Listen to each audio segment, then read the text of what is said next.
Olá, muito bom dia, seja bem-vindo, seja bem-vinda. Eu sou Felipe Nascimento, este é o Morning News. Aqui você fica por dentro de todas as notícias que vão movimentar o Brasil e o mundo. Muita informação, muita análise para você ficar bem informado nessa sexta-feira. Hoje é dia 16 de setembro. A semana vai terminando, os investidores ainda sentem os reflexos da inflação americana pressionando os mercados. Isso porque a cada dia que passa fica mais próxima também a reunião do Fed, na quarta-feira que vem, que vai determinar os rumos da política monetária nos Estados Unidos.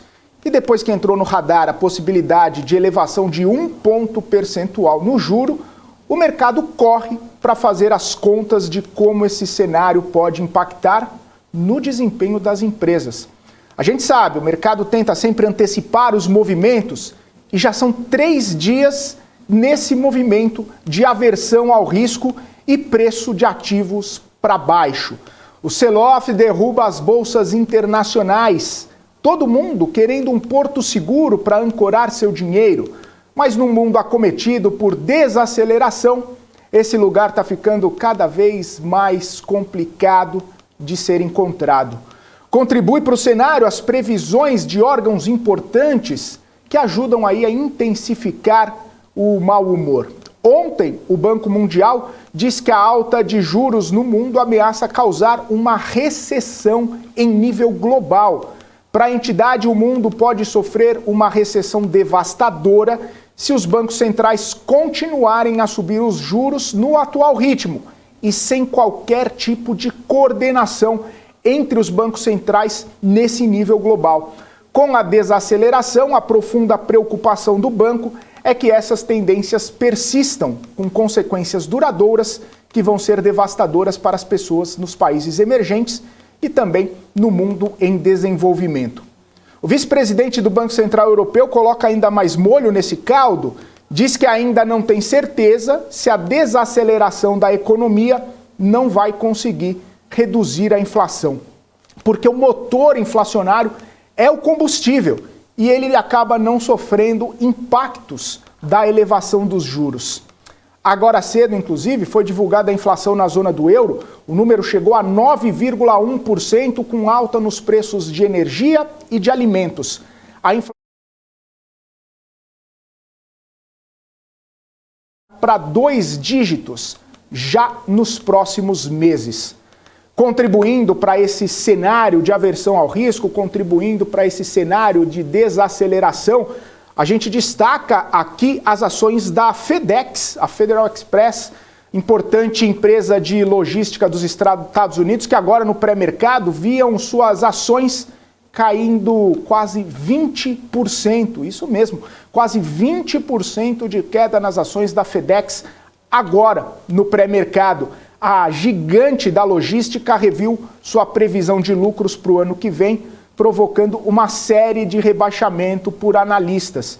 A empresa é considerada um termômetro para a economia, não só nos Estados Unidos, mas no mundo inteiro, porque dá conta ali do trânsito de mercadorias, do envio de mercadorias, e isso acaba mostrando a pujança, né? Como que está a compra e venda de mercadorias, como que está a economia de vários países. E nesse termômetro mais fraco, a empresa sinalizou fraqueza na Ásia e grandes desafios na Europa. Justamente por isso, reviu, né, seu guidance, reviu as suas perspectivas de crescimento. Com isso, as bolsas internacionais experimentam mais um dia de queda. Vamos dar uma olhadinha aqui como aqui estão as bolsas na Europa. Europa, DAX na Alemanha caiu 1,6%, CAC na França caiu 1%, FTSE no Reino Unido no 0 a 0, tá subindo aí 0,03%, mas ainda num movimento de aversão ao risco. Nos Estados Unidos, que a gente estava falando inclusive sobre a FedEx, né, os futuros dos Estados Unidos seguem em queda.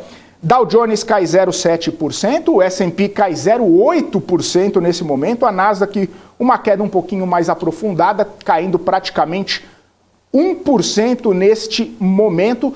A gente sabe, né, lá nos Estados Unidos, esse movimento de aversão ao risco tem sido bastante forte nos últimos dias, desde que houve ali a sinalização da inflação um pouco mais forte, né? E aí com essas reprecificações, o mercado tentando se precificar, preços convergindo, né, para essas novas estimativas do mercado, isso trazendo bastante cautela, bastante mau humor para os indicadores e para as ações também. Falando da China, saíram alguns indicadores nessa sexta-feira e eles até que mostraram sinais de recuperação. Produção industrial, vendas no varejo, investimento em ativos fixos, todos esses indicadores cresceram no país mais rápido do que os economistas estavam esperando no mês passado. A melhora é uma resposta às medidas de estímulo feitas pelo governo chinês. A gente lembra que o governo tem despejado bilhões de dólares na economia para tentar resgatar a economia. O último anúncio foi feito ontem, 28 bilhões de dólares, tentando fazer com que as empresas chinesas cresçam mais, né, dando empréstimo para empresas chinesas, fazendo algum tipo de movimentação ali para salvar o setor de construção civil na China também, os bancos chineses tentando ali serem resgatados também, mas esses estímulos acabam ajudando, obviamente, a economia, como mostram os indicadores. Por outro lado, a queda ainda no setor imobiliário existe e também surtos de Covid continuam, apesar nas perspectivas para a China. A desvalorização da moeda, as revisões para baixo do crescimento chinês também têm impactado a visão dos investidores para a economia do país. A gente lembra, né, que a economia chinesa estava ali prevista esse ano para crescer cerca de 5%, foi revisado para 4%, 3,5%, e agora grandes bancos, grandes instituições já estão falando que a China deve crescer cerca de 2,7% nesse ano somente, né? A China, que tem crescimentos expressivos ao longo dos últimos anos, agora em 2022, justamente por conta de lockdowns, justamente por conta de restrições e também, né, com menos aceleração da economia, isso tende a ter algum tipo de impacto no PIB, no crescimento econômico. Por isso, né, a gente vê bolsas da Ásia encerrando a semana em queda, seguindo o movimento aí de Nova York. E nem mesmo o Brasil, né, que tem feito a lição de casa, acaba conseguindo se sobressair. O Ibovespa engatou o terceiro pregão consecutivo de queda, exatamente, o terceiro pregão consecutivo de queda. Vamos dar uma olhadinha aqui no gráfico, aqui na Bolsa Brasileira. Queda de 0,54%, 3 pregões consecutivos de queda, tentando ali, né, trazer um mês de setembro para o patamar negativo, embora o patamar ainda esteja positivo no mês de setembro. Essas quedas consecutivas, essa queda de 2,30, depois duas quedas menores aqui, acabaram tentando trazer o mês de setembro para o patamar positivo. A gente vai falar ainda sobre os acontecimentos de hoje, mas essa é a visão do mês de setembro, que tenta, né, ficar no patamar positivo. Está muito lateral aqui, a gente vê essa faixa, né?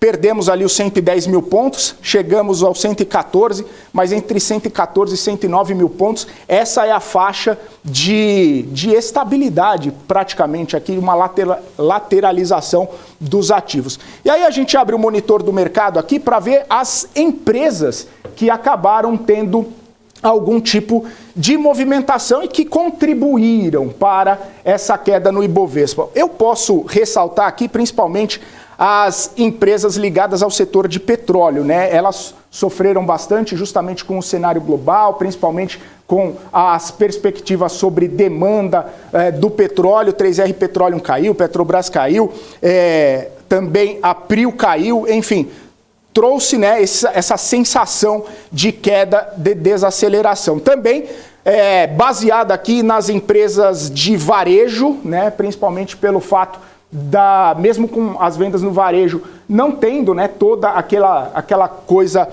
aquele número importante como a gente viu em serviços, isso acabou trazendo para o varejo também. E também, nem com o IBCBR, que é a prévia do PIB, vindo além, né, da expectativa, isso acabou não trazendo, né, esse otimismo justamente por conta do cenário internacional, né? Quem subiu aqui, na verdade, antes de falar quem subiu, eu quero falar sobre EcoRodovias, né, que foi a empresa que mais caiu no pregão de ontem. EcoRodovias caiu quase 12%. mesmo com a empresa arrematando os 600 quilômetros do leilão aqui do estado de São Paulo, várias rodovias do estado de São Paulo sendo leiloadas, né, para fazer concessão, 600 quilômetros de rodovias foram leiloadas, e a Eco Rodovias foi a empresa que fez o melhor lance, que levou a concessão dessas rodovias. Mesmo assim a empresa caiu cerca de 12%. Os investidores estão de olho na dívida da empresa, a dívida que a empresa faz para fazer esses investimentos, no alongamento dessa dívida, no custo da dívida. Essa é uma questão bastante importante que os investidores estão de olho, e aí reprecificaram, caindo 12% praticamente as ações de Eco Rodovias. Agora sim, falando nas empresas que subiram, a gente destaca positivo, uma alta de mais de 7%, R$13, acima dos R$13 fechou as ações de Positivo, Positivo que teve uma alta de mais de 100% nos últimos meses, né? Há poucas semanas a empresa deu uma disparada, com revisões inclusive de grandes instituições do mercado, fazendo revisão para o preço de Positivo. A gente destaca a Embraer, que fez aquele acordo com a Apollo para poder fazer financiamento dos jatos, né, da própria empresa. Vale e outras empresas ligadas ao setor de mineração e siderurgia subiram por conta do minério de ferro, que hoje já está despencando no cenário internacional, minério de ferro, então possivelmente teremos consequências no pregão de hoje por conta do minério de ferro que cai lá nos portos chineses, justamente com essa perspectiva de desaceleração da economia chinesa e desaceleração da economia mundial. Além disso, os estoques de aço da China, que foram divulgados na madrugada também, mostram que os estoques estão bastante altos. E o que isso acontece? Com o estoque de aço alto, não necessariamente a China precisa fazer a compra do minério de ferro para poder transformá-lo em aço, então, para fazer essa indústria de transformação. Então, com estoques em alta, o minério de ferro deixa de ter demanda, e sem muita demanda, o preço cai. E aí, né, também a gente pode destacar Natura, que anunciou aí que está sim fazendo uma reestruturação pequena, não nos moldes que foram noticiados pelo mercado, por algumas reportagens que saíram, mas para melhorar a estrutura da empresa, melhorar ali a estrutura de holding da empresa, a Natura admitiu que está fazendo uma mudança ali na sua forma de gestão. E isso acabou trazendo até um pouco de otimismo, né? Tem empresa que está até falando, a Natura está barata demais para ser ignorada, relatórios sendo divulgados sobre Natura, né? Justamente por causa da gestão, justamente por conta das empresas que colocou para dentro do pipeline, também da expansão geográfica, né? Principalmente com a Avon entrando em outros mercados. Natura, uma empresa aí que acabou trazendo bons ventos para a empresa, digamos assim, e trazendo bons retornos para os acionistas. Claro, naquela queda do varejo, Natura caiu bastante, foi bastante pressionada, mas agora, com essa reestruturação, trazendo aí algum tipo de melhora no ambiente para os acionistas. E aí, né, eu estava falando sobre essa movimentação de queda aqui no Brasil. Hoje a gente precisa ficar bastante atento, né, porque é possível que um patamar negativo hoje, né, um pregão negativo, pode anular a alta da primeira semana de setembro, né? Então, hoje é um pregão muito importante, porque se a Bolsa seguir, como a gente está vendo, o mau humor internacional, toda a alta que a gente teve na primeira semana de setembro pode ser anulada. Eu até quero trazer aqui a variação semanal para todo mundo dar uma olhada nisso que eu estou falando. Aqui em setembro, olha só, a gente teve um crescimento de 1,3% na primeira semana e 2,09% nessa segunda semana. Então, começando aqui, a gente já vê que provavelmente vai anular essa alta da primeira semana. E hoje também é bom ficar de olho, investidores, fiquem de olho, porque tem exercício de opções na B3, não só na B3, mas no cenário internacional também, o que é chamado da bruxaria quádrupla, né? Esse evento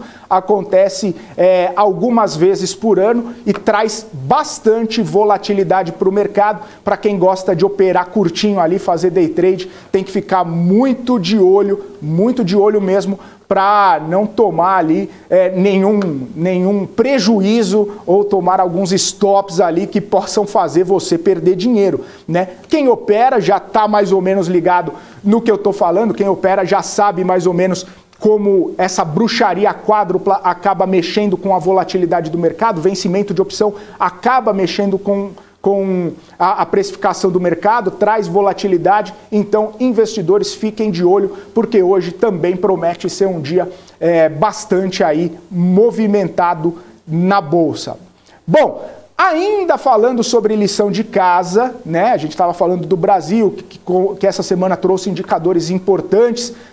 O ministro Paulo Guedes falou ontem sobre os dados econômicos que estão saindo melhores do que o esperado.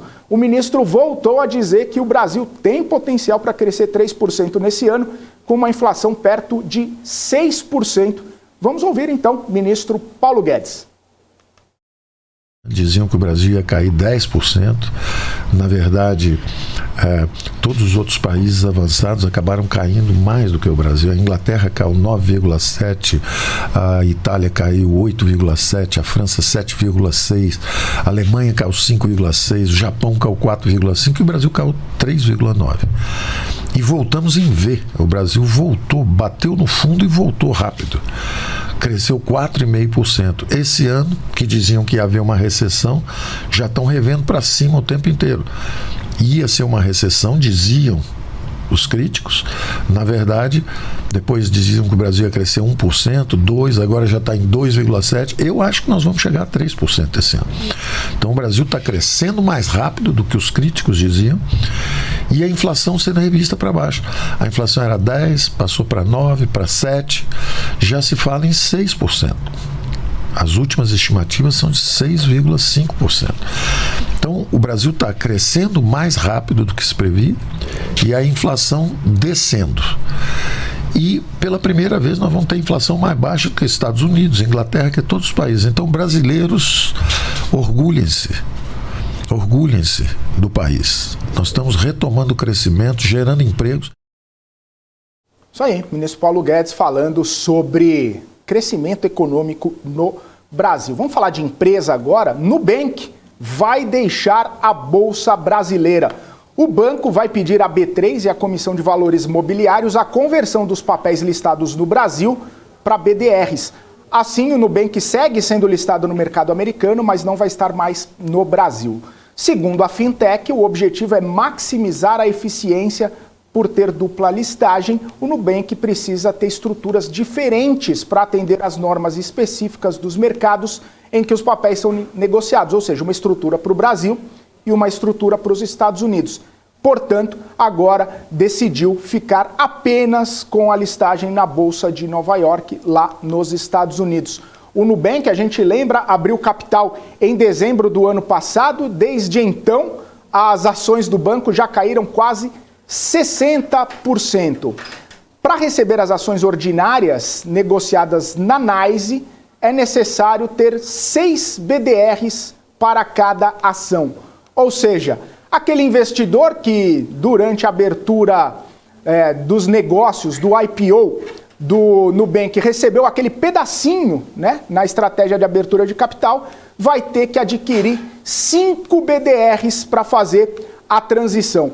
Analistas têm dito que os demais que quiserem vender os ativos podem ter prejuízo com a operação financeira. Se não quiser comprar 5, vai ter que vender aquele um pedacinho e aí pode vender com prejuízo, já que com a diminuição da liquidez é possível que os ativos se desvalorizem ainda mais. E aí eu tenho o gráfico aqui de Nubank para a gente poder dar uma olhada. O gráfico desde o IPO, a empresa abriu capital aqui, ó. Cadê? Não, aqui é maio de 2022. Aqui nós estamos em setembro, eu estou mexendo aqui. Ó, dezembro de 2021, a empresa abre capital a R$10 R$ 10,34. No primeiro dia do pregão, fechamento R$ 11,50. De lá para cá, olha só, agora hoje a empresa sendo negociada aqui a R$ 4,70 nesse dia aqui, ó, no último dia do pregão, fechamento R$ 4,76. A empresa agora, né, tendo essa movimentação, quase 60% de queda, e os investidores que têm, né, BDR do Nubank vão ter que, quem recebeu aquele um pedacinho, vai ter que comprar mais 5 para fazer 6 e aí ter direito a uma ação lá fora. Então é uma coisa que a gente ainda vai ficar de olho, é uma situação que a gente ainda vai ter que conversar bastante com os analistas para entender o que aconteceu e por que dessa movimentação do Nubank, né? Eles dizem que é para maximizar, né, e melhorar a estrutura da empresa, melhorar a eficiência do capital para não manter duas estruturas, mas os analistas certamente vão fazer conta aí para ver se isso é importante para o banco ou não. Lembrando, né, que na abertura de capital, pela movimentação financeira que aconteceu com o Nubank chegou a valer ali mais do que grandes bancos brasileiros, chegou a ser um dos maiores bancos da América Latina, né, por valor de mercado, e muita gente falando que a fintech ia, né, ser gigantesca, ia ser a maior de todas, inclusive ganhando em valor de mercado de grandes instituições centenárias aqui do Brasil, né? Mas aí vem a reprecificação, vem toda essa questão, né? Questionamentos sobre lucros, sobre desempenho do financeiro da empresa, e aí a gente vê toda a movimentação no mercado financeiro com o Nubank, que agora caiu praticamente 60% desde a sua abertura de capital. Bom, são 8 horas e 55 minutos, você está acompanhando a gente aqui, direto no nosso canal do YouTube, no portal bmcnews.com.br e também no Profit da Nelógica. Você já segue a gente em todos os nossos canais de comunicação? Estou te convidando a entrar na nossa lista de transmissão do Telegram, muita notícia, muita informação em tempo real para você ficar bem informado com tudo o que acontece no mercado financeiro. Mais de 4.500 pessoas já recebem as notícias direto pelo Telegram no celular ou no computador. Então se junte a elas e receba também as notícias exclusivas da BMC News. Aponte a câmera do celular para o QR Code que está agora na sua tela e se inscreva no nosso Telegram. É de graça. A gente vai para um rápido intervalo, na volta a gente bate mais papo sobre mercado financeiro. Fique aqui com a gente.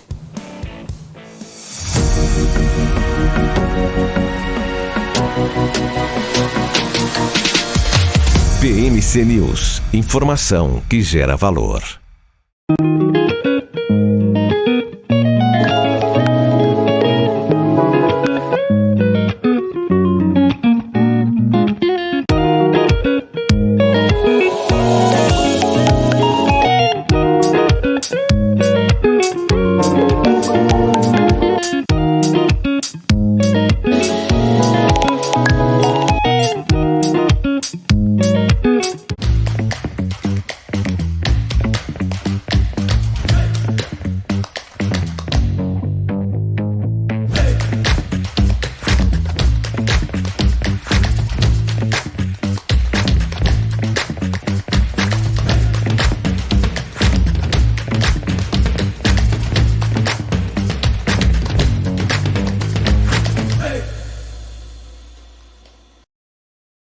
As empresas que fazem parte do seu dia a dia estão em uma das maiores bolsas do mundo, a Nasdaq. E a boa notícia é que você pode investir nessas empresas diretamente pela Avenue, sua corretora nos Estados Unidos. Com os dados das ações dos Estados Unidos fornecidos pela Nasdaq em tempo real, o cliente Avenue pode acessar diretamente as maiores bolsas do mercado americano. Entre neste mercado de tecnologia e inovação. Acesse avenue.com.br/Nasdaq e seja bem-vindo ao mercado global. Você está cansado da mesmice? Negociando em plataformas com ferramentas desatualizadas? Falta variedade e funcionalidade? Aproveite nossa grande seleção de ferramentas de trade, baixas taxas de negociação, suporte em português 24 horas por dia, com mais de 200 criptomoedas disponíveis para trade e a facilidade de depósitos com Pix. Aproveite o futuro agora. Bybit. Abra sua conta hoje mesmo. Bybit.com. Estamos de volta aqui no Morning News, ao vivo, trazendo os principais destaques, as principais informações do mercado financeiro nesse comecinho do dia, para você ficar muito bem informado e fazer ótimos negócios ao longo dessa sexta-feira. Agora são 8 horas e 58 minutos. Quero chamar a Fernanda Manzano, economista-chefe da Iris 3P, está aqui conosco para bater um papo nessa sexta-feira, movimentações, muitas movimentações acontecendo. Fernanda, seja bem-vinda aqui ao Morning News. Prazer falar contigo, muito bom dia. Olá, bom dia, o prazer é meu. Fernanda, estamos vendo aí, né, todo esse processo de desaceleração global, inclusive pipocando muitas frases, muitas análises no mundo inteiro. A gente viu FedEx falando ontem que acabou trazendo esse clima de pessimismo. Já teve a inflação nos Estados Unidos essa semana também contribuindo. Banco Mundial falando em desaceleração mundial, global e taxa de juros não necessariamente ajudando a arrefecer a inflação. Ou seja, o cenário global está muito complicado para a gente poder ter algum tipo de movimentação para cima, ou seja, a gente está vendo tudo incerto. Queria saber a sua visão sobre toda essa conjuntura econômica global, né? Como que você está vendo essa possibilidade de uma recessão global diante desse cenário? Perfeito. Bom, a gente hoje, as expectativas, né, para 2022, nós ainda temos uma expectativa de crescimento, falando de grandes economias, tá, como China e como Estados Unidos também. Entretanto, a gente hoje tem revisões para baixo quando a gente compara, por exemplo, ao início do ano, que nós tínhamos ali, falando de Estados Unidos, um crescimento já quase em torno de 3%, e hoje chegando aí a 1,5% para 2022. Tá? Então, realmente, esse movimento de aumento de juros, falando de economias avançadas, como os Estados Unidos, assim como também a gente já observa na zona do euro, tá? Isso corrobora para expectativas, tá, de um menor crescimento daqui para frente. E como você bem colocou, a gente viu os dados, por exemplo, dessa semana, que chamam muita atenção, que foi o dado de inflação de agosto, em que o mercado já esperava uma deflação, ou seja, já esperava observar esses efeitos da política restritiva, da política de aumento de juros do Banco Central americano. Entretanto, a gente ainda observa uma economia aquecida, tá? Então, o mercado esperava um arrefecimento maior na inflação, de 8,5 chegando a 8,1, e não foi isso que a gente observou. Então, a questão hoje que se levanta é: o Banco Central americano vai precisar apertar mais o passo, tá, falando aí de aumento de juros? Sim ou não? Então isso a gente vai observar agora na quarta-feira. Eu ainda acredito na escalada de juros, mas a gente vai ter que prestar muita atenção no tom. Por quê? Aí sim, se a gente observar um aumento maior de juros lá, a gente pode ver sim um cenário aí de recessão no próximo ano. Fernanda, a gente fala sempre aqui, né? Mercado acaba antecipando, tentando antecipar os movimentos, né? Nas últimas semanas, a gente viu aquele ralizinho, né, nas bolsas internacionais, subindo, né, criando um clima de otimismo, mesmo com a possibilidade de alta nos juros nos Estados Unidos, sabendo que a inflação ainda estava pressionada por lá e em outras economias também. Mas, após o fato realizado, né, a inflação dos Estados Unidos mostrar ali aquela aceleração, aparentemente, pelo menos pelas perspectivas que a gente está vendo, não foi reprecificada a alta no juro americano, continua 0,75. Só que ao invés da minoria achar que ia ter 0,5, a minoria começou a passar a achar que ia ter um aumento de 1 ponto percentual, né? E aí o mercado ficou maluco ali, né? Entrou nesse rally de baixa agora. Essas reprecificações, essa tentativa de antecipar, mesmo que o cenário não pareça estar diferente, né? Porque vai praticamente estar dado ali o 0,75. Como que explica isso, né? O mercado, ele está buscando ainda um guia, buscando ainda um norte, mesmo que as coisas não estejam fugindo muito daquela, né, daquela rota que já estava praticamente traçada? Perfeito. O mercado ele tinha o 0,75 ainda observando uma inflação que poderia, aquela força inflacionária, aquele processo de inflação poderia estar perdendo força. Entretanto, não é isso que a gente vê no momento. Tá? Então, os núcleos, quando a gente exclui itens voláteis como energia e combustíveis, continuam pressionados. Então, qual que foi a leitura do mercado? Bom, 75 está dado, pode inclusive vir uma alta de 1 ponto, dado que esse cenário de inflação ainda persiste, só que agora o nosso cenário já começa a pedir mais 0,75 na próxima. Né? Então, a gente deve continuar observando esse processo de aumento de juros de forma mais intensificada. Então, foi isso que mudou. Apesar que ainda é 0,75, mas vai precisar de mais doses de mesma magnitude, no mínimo, nas próximas reuniões. Tá certo. E Fernanda, ainda nesse sentido inflacionário, né? Muito da inflação vem por conta de energia, né? A gente vê petróleo, na Europa a questão do gás.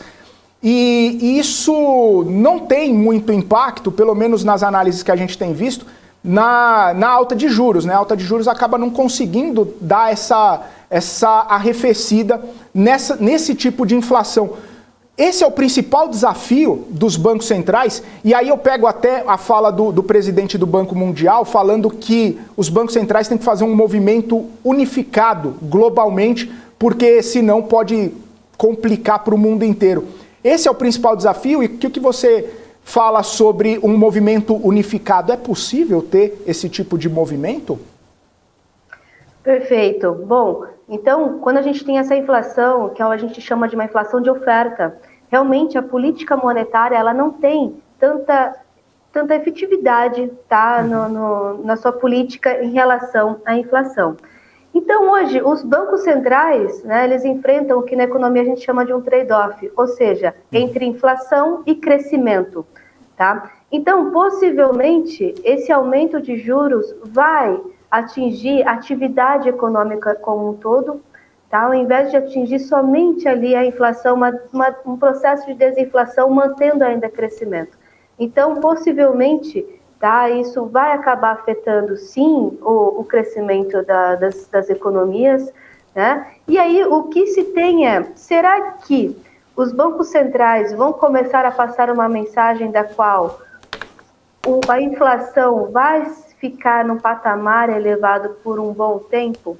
Então, hoje, esse é o processo, tá? Porque se aumentar os juros, atinge diretamente a atividade. Então, eu acredito que a gente pode estar caminhando para um 2022 ainda de juros elevados, falando de economia mundial, tá? Justamente devido a esses gargalos que a gente tem hoje relacionado à energia, tá? E o processo de desinflação começar mesmo a partir do ano que vem. Tá? Então, eu acredito que a mensagem ainda a gente aumenta um pouco, sim, os juros, mas sem sacrificar a economia, sem sacrificar a atividade econômica, e mesmo assim ainda enfrenta aí uma inflação elevada para esse ano.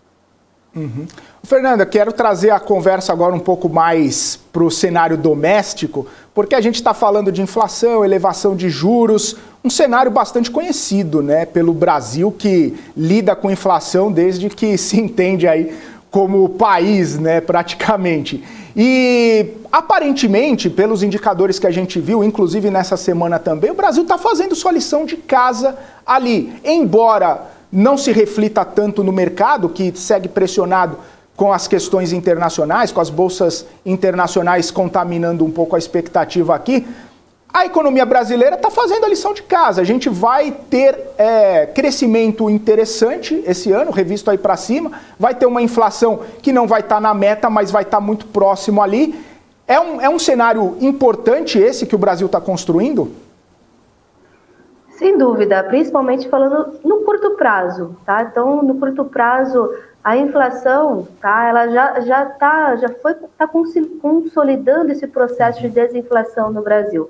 Hoje mesmo, o dado do IGP-10, o mercado esperando uma deflação de 0,50, a gente vê de 0,90. Tá? Então, e chamando muita atenção ali a deflação do diesel. Tá? Então, isso acaba tendo um efeito para os próximos meses, mais precisamente para esse último trimestre, entre os 2 últimos meses do ano, que a gente começa a ver esse efeito, tá, da deflação do diesel, por exemplo, na cadeia de produção. E isso é positivo. Tá? Hoje, a grande questão é o próximo ano, e o que se levanta são os riscos fiscais. Tá? Porque se a gente tem uma economia mundial desacelerando, né, com um crescimento menor, isso acaba impactando também o Brasil de certa forma. Né? Então, o que se levanta é o ano que vem, esse cenário fiscal. Será que nós vamos conseguir, né, manter aí o superávit primário, que é o que a gente espera para esse ano, com uma atividade menor? Tá? Então, quando a gente levanta atividade fiscal, isso ainda deixa o cenário de bolsa, por exemplo, tá, um pouco volátil, né? A gente vê isso pelo mercado de juros também, ainda precificando uma manutenção da Selic por um tempo maior. Tá? Mas, sem dúvida, eu acredito que o cenário está mais benigno hoje, quando a gente compara alguns meses. E aí, para poder ter um norte aí do que vai acontecer, tanto no próximo ano quanto nos próximos meses, tem um fator muito importante que se chama eleição, né, Fernanda? Você comentou aí sobre a economia brasileira, superávit primário, como que vai, quais vão ser os caminhos, os rumos da dívida também. Isso passa preponderantemente pelo cenário eleitoral, né? Esse é um marco ali, um milestone do mercado. Os economistas, vocês, né, os analistas estão esperando para fazer qualquer tipo de tomada de decisão mais contundente pós-eleição? Sem dúvida. Hoje a gente tem observado pelas pesquisas que possivelmente a gente deve ter um segundo turno. Tá? Então, e as eleições, elas estão, né, de certa forma, aí polarizadas. Então, é importante, a gente tem agora, para as eleições, menos aí, vamos colocar aí 15 dias para as eleições, tá? E para um segundo turno também. Então, eu acredito que sim, é um momento agora de cautela, de avaliar também o que as equipes dos presidenciáveis têm de proposta, principalmente falando para a economia, tá? E aí sim, a gente, enfim, começar a bater o martelo do que realmente a gente pode colocar para os próximos 3, 4 anos, tá? A partir aí desse momento. Então, eu acredito que ainda dá para esperar um pouquinho para a gente realmente decidir os próximos passos. E eu percebo que o mercado, principalmente a gente olha muito o mercado de juros, o mercado de DI, e parece que ele está realmente nessa sensação, né, de estar esperando aí o desenrolar dessa eleição.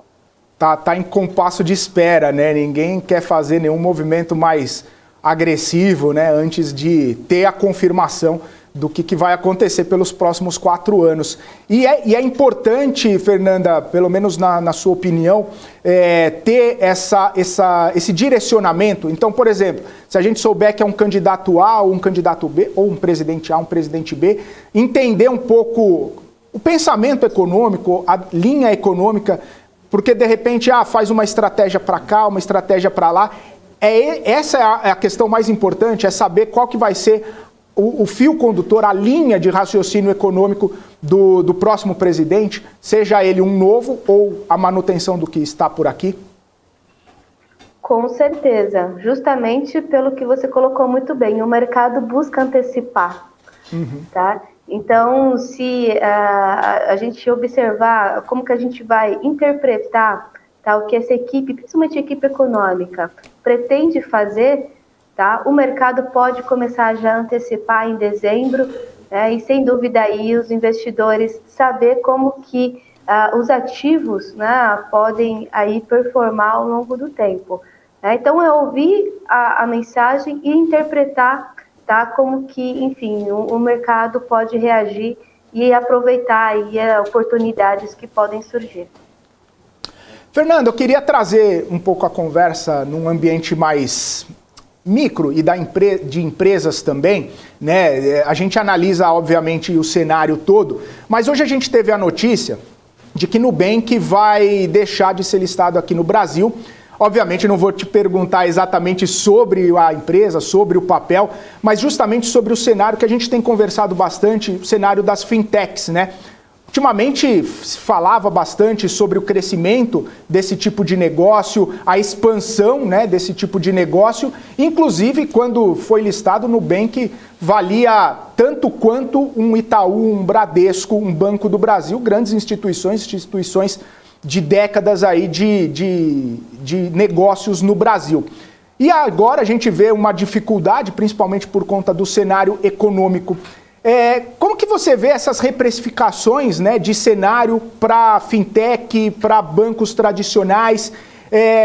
Eles estão encontrando mais dificuldades e aí sim começa a acontecer esse tipo de movimentação. Como que você avalia, né, essa questão de fintechs versus bancões, a perenidade também do negócio que a gente tem visto? Perfeito. Quando a gente está falando de uma fintech, ela já tem ali a questão tech, que é a tecnologia.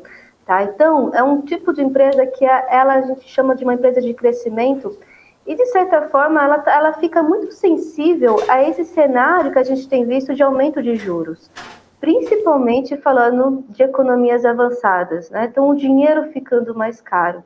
Tá? Então, isso, para essas empresas, acaba ficando um cenário negativo, tá? Quando a gente observa o aumento de juros.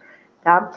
Quando a gente coloca o cenário, já falando de bancos, dessas empresas mais consolidadas, o macro ele pode explicar da seguinte forma, né? Num cenário que a gente tem um crescimento menor da economia, tá? Ou uma estagnação da economia, e um aumento, por exemplo, ali de inadimplentes. Né? Então, a gente começa a ver o desemprego aumentando, né? A inflação muito alta, e isso acaba aumentando a inadimplência, e isso é ruim para os bancos. Não é o cenário que a gente tem hoje.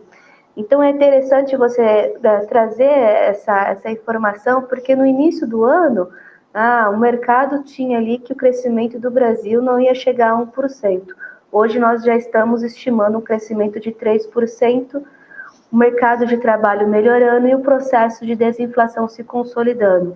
Tá? Então, consequentemente, a chance de inadimplência ou de aumento de inadimplência ela é baixa. Então, isso é bom para os bancos e isso também pode ser bom também para as fintechs. Só que, diferente dos bancos, as fintechs enfrentam esse cenário aí de escalada de juros e isso é ruim aí para o investimento, para essa empresa que é uma empresa de crescimento e que precisa aí de um dinheiro que a gente fala mais barato, enfim, para continuar aí, enfim, crescendo, né? Então, é isso que elas enfrentam hoje nesse cenário macroeconômico, não só doméstico, mas também um cenário mundial. Mas se olhar para o outro lado, como você falou, né, o ambiente está interessante no doméstico, né, embora o juro esteja elevado, mas o desemprego caindo, crescimento e tal, seria um ambiente favorável para a fintech e até mesmo para os grandes bancos, né? Poderia ser, de repente, um setor importante para o investidor, de repente até se posicionar nesse cenário todo, já que o ambiente aqui doméstico está interessante?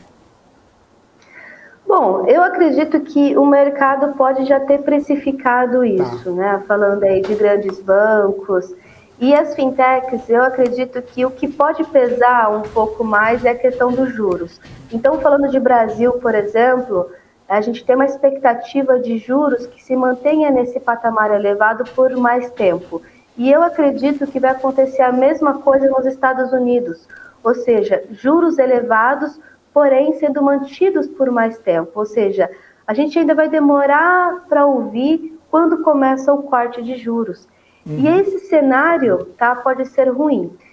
Aqui mesmo, a gente, né, vendo no escritório, conversando com o pessoal de renda variável, e hoje a gente começa a observar, por exemplo, empresas de setor cíclico, como você bem trouxe, a economia brasileira, né, mostra aí um fôlego, uma resiliência, está falando aí de crescimento, e a gente começa a olhar algumas empresas cíclicas, por exemplo, do setor de varejo, porém ainda classificando aquelas empresas, enfim, um pouco mais ali com qualidade em seus fundamentos, tá, em relação a outras empresas de varejo. Então a gente já começou a olhar, tá, essas empresas aí de cíclicas que a gente fala, ou seja, a economia vai bem, elas também tendem a performar melhor.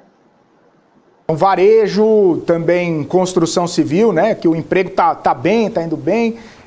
Esses setores aí seriam alguns dos... para ficar de olho, para colocar ali no radar e ver se pode dar um crescimento, um retorno legal para o investidor ao longo aí dos próximos meses, justamente pegando essa retomada da economia. O varejo, você comentou, tem datas importantes do varejo agora no segundo semestre, né? Será que consegue capturar essas datas boas, esse sentimento bom e fechar o ano melhor do que começou, já que começou tão ruinzinho, né? E teve quedas expressivas, Fernanda? Bom, o varejo, a gente separa ele, tá? Naquele varejo que a gente tem, por exemplo, os bens industriais, e esse tipo de bem pode ser prejudicado com a taxa de juros mais alta. Então, eu vou te dar um exemplo. Por exemplo, ali a venda de automóveis. Né? Então, muitas vezes, a venda do automóvel está ligada ao financiamento. Tá? E o financiamento hoje está mais caro quando a gente compara a um ano atrás. Né? Então, esse varejo que depende de um financiamento ou da compra que vai tomar ali várias parcelas, ele pode ser prejudicado agora nesse segundo semestre. Entretanto, aquele varejo, né, de consumo, esse ainda, tá, a gente vê aí com boas perspectivas, justamente porque com a inflação, né, diminuindo, essa taxa de desinflação desacelerando, a população tem um maior poder de compra. Então, a gente pode observar, tá, esse varejo de consumo, enfim, de bem até semidurável, positivo. Né? Então, é importante aí entender qual que é realmente o business bem da empresa, tá, do varejo, por isso que a gente está olhando com muito cuidado aí essas empresas, tá, mas já está surgindo, sim, oportunidades. A gente encerrar, né, uma última pergunta aqui, não é colocar na fogueira, mas na super quarta, qual a perspectiva Estados Unidos e Brasil? Sobe 0,75 lá, sobe aqui ou não sobe? Bom, falando de Estados Unidos, eu acredito na alta de 0,75, porém, eu penso que eles devem vir com um tom mais duro, um tom mais hawkish que a gente fala no mercado, tá? Então, eu acredito que ele já vai antecipar que para a próxima reunião pode continuar assim na mesma magnitude e isso pode aí deixar o mercado um pouco de lado ou então para baixo. Já aqui, a gente viu as declarações esses dias do presidente do Banco Central, mas ainda quando a gente olha aí para a curva, o mercado ainda continua precificando uma manutenção. Eu acredito na manutenção de 3,75, mas eu acredito que o Banco Central vai deixar aquela mensagem ali, a qual ele vai sinalizar assim, bom, a gente vai manter hoje a taxa de juros em 3,75, mas a qualquer momento a gente pode ainda aí aumentar esses juros ao longo das próximas reuniões. Certo. Fernanda, eu quero agradecer sua participação, muito obrigado pelo seu tempo, um prazer falar contigo, bom fim de semana para você, até uma próxima. Muito obrigada, eu que agradeço e um ótimo fim de semana para você e para todos que acompanharam a gente. Tchau, tchau. Fernanda Manzano, economista-chefe da Iris 3P, aqui conosco, dando sua visão, né, para esse cenário todo econômico que estamos vendo, desaceleração no mundo todo, elevação de juros, inflação para cima, cenário desafiador para grandes economias, para economias dos emergentes, consequentemente. Agora são 9h22, a gente segue dando andamento aqui ao nosso Morning News, falando de notícias internacionais, reunião entre o presidente russo Vladimir Putin e o líder chinês Xi Jinping segue no radar. Ontem eles se falaram, sinalizando uma cooperação entre os países em vários aspectos. Não houve, porém, menção sobre a guerra na Ucrânia, mas os líderes falaram sobre a questão de Taiwan, mostrando união de forças contra as ações dos Estados Unidos. Hoje, durante essa cúpula que acontece no Uzbequistão, Vladimir Putin pediu que a ONU influencie a Comissão Europeia na questão do levantamento de sanções à exportação de fertilizantes da Rússia para países em desenvolvimento. Segundo Putin, a Rússia está pronta para transferir gratuitamente 300 mil toneladas de fertilizantes para os países em desenvolvimento, assim que as condições necessárias forem criadas. A gente lembra, né, que a União Europeia, a Comissão Europeia, está colocando várias sanções aos produtos russos e, com isso, a Rússia não consegue fazer exportação de petróleo, não consegue fazer exportação de fertilizantes, não consegue fazer exportação de vários outros produtos também. Por isso, Putin pediu ajuda para a Organização das Nações Unidas para que eles convençam a Comissão Europeia a levantar esse tipo de sanção. Falando aí em 300 mil toneladas gratuitas de fertilizantes para países em desenvolvimento. A gente lembra até mesmo que o Brasil é um dos países destino desses fertilizantes russos. O presidente Jair Bolsonaro, inclusive, na conversa que teve com Putin no começo do ano, sinalizou a necessidade do Brasil importar mais fertilizantes. Inclusive, com a guerra entre Rússia e Ucrânia, o Brasil necessitando da importação desses fertilizantes para poder garantir a safra, né, desse ano, do ano que vem e dos próximos anos para alimentar não só a população brasileira, mas também garantir a exportação de alimentos brasileiros, que acaba tendo um impacto bastante grande nas economias e também na fome mundial, né? Sem a agricultura brasileira, muitos países ficam sem alimentação. E aí o Putin, nessa reunião, nessa cúpula que acontece no Uzbequistão, falando para a Comissão Europeia levantar todas as sanções, tirar as sanções para ele poder fazer o encaminhamento de fertilizantes e até mesmo outros produtos. Nós vamos agora para um rápido intervalo. Na volta a gente fala de política. É isso aí, daqui a pouquinho, logo depois do intervalo, fique com a gente.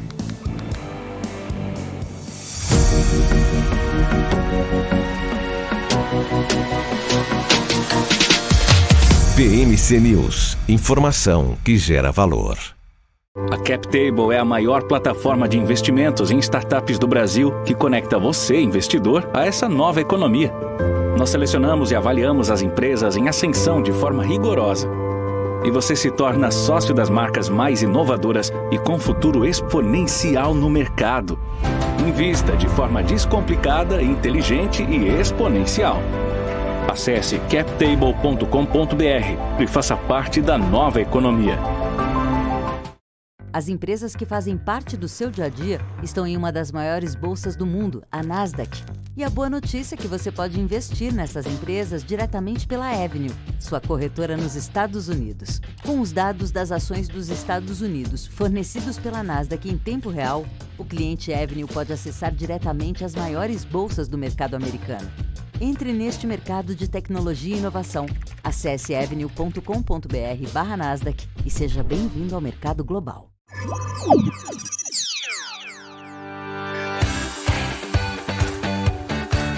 Aqui você pode negociar índices como DAX, Nasdaq e S&P 500 e commodities como soja, cobre, petróleo e café. Além de ações e ADRs das maiores empresas do mundo, como a BMW, Google, Apple, Netflix e Disney.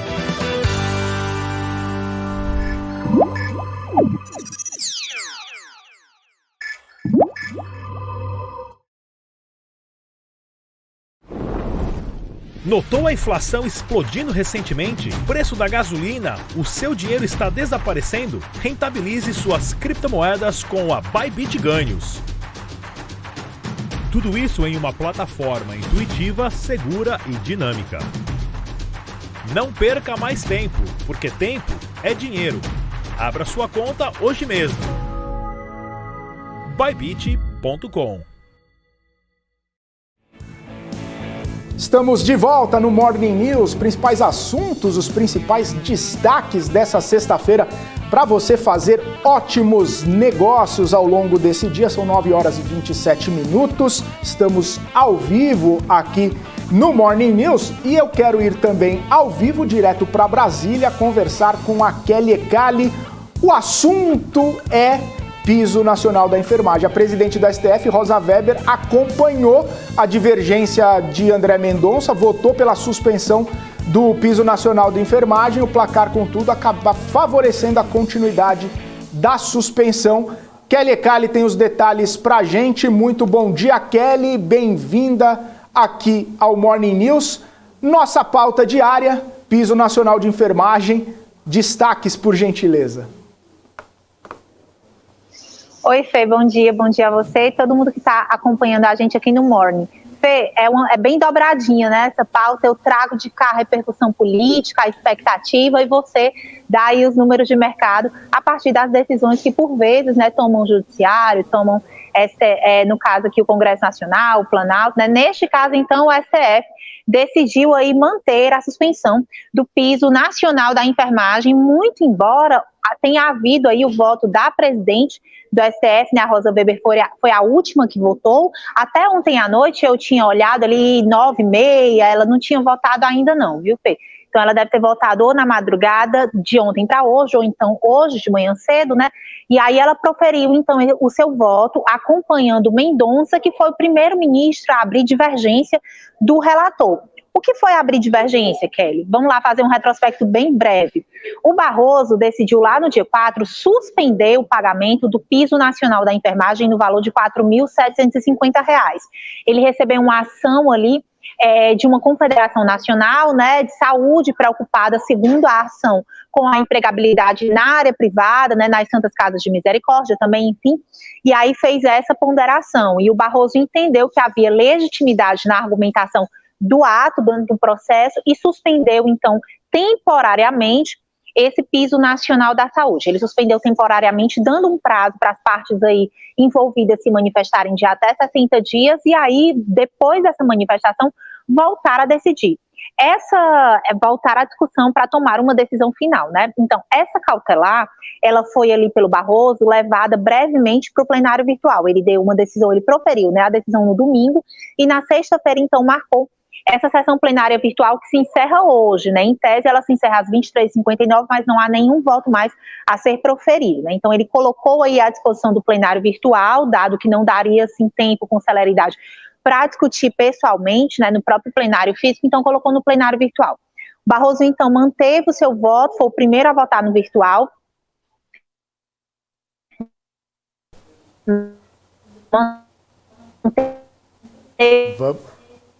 Acho que deu um probleminha aqui com a conexão da Kelly. Ela volta daqui a pouquinho para trazer as últimas informações e complementar a informação que ela estava trazendo. O que eu quero mostrar aqui para vocês, que ela falou, né? Ela traz o lado político, eu trago a repercussão no mercado financeiro, aqui as empresas de saúde, né? As empresas ligadas ao setor de saúde, não necessariamente todas elas têm relação com enfermagem, mas sim, muitas delas com relação, principalmente empresas ligadas aqui a hospitais, né? Planos de saúde também, trazendo essa questão aí sobre o Piso Nacional de Enfermagem. Lembrando, né, pessoal, que não, eu estava até ouvindo advogados, né, do Conselho de Enfermagem, eles estavam falando o seguinte, que foi formada a maioria pelos ministros. Isso não significa que o Piso Nacional de Enfermagem ele não vai ser instituído. Ou seja, os advogados do Conselho de Enfermagem dizem que não necessariamente foi derrubado completamente. Por quê? Porque essa ação, essa liminar atendida pelo Supremo Tribunal Federal mostra que precisa haver um estudo, eles precisam apresentar um estudo de onde vai sair o dinheiro e qual é o impacto desse Piso Nacional de Enfermagem no governo federal, nas empresas privadas também. E aí depois é que vai ser julgado. Então, essa movimentação jurídica não necessariamente impede que os enfermeiros passem a ter um piso nacional, passem a ganhar mais aqueles 4.500 e poucos reais. Né? Isso não impede. Ou seja, essa decisão liminar, essa maioria no Supremo Tribunal Federal, apenas diz que vai precisar ser apresentado um estudo. E que esse estudo, segundo os juristas, já deveria ter sido feito na hora da discussão do piso nacional de enfermagem no Congresso e apresentado também durante a sanção do presidente Jair Bolsonaro nesse projeto. Então, não inviabiliza o piso nacional.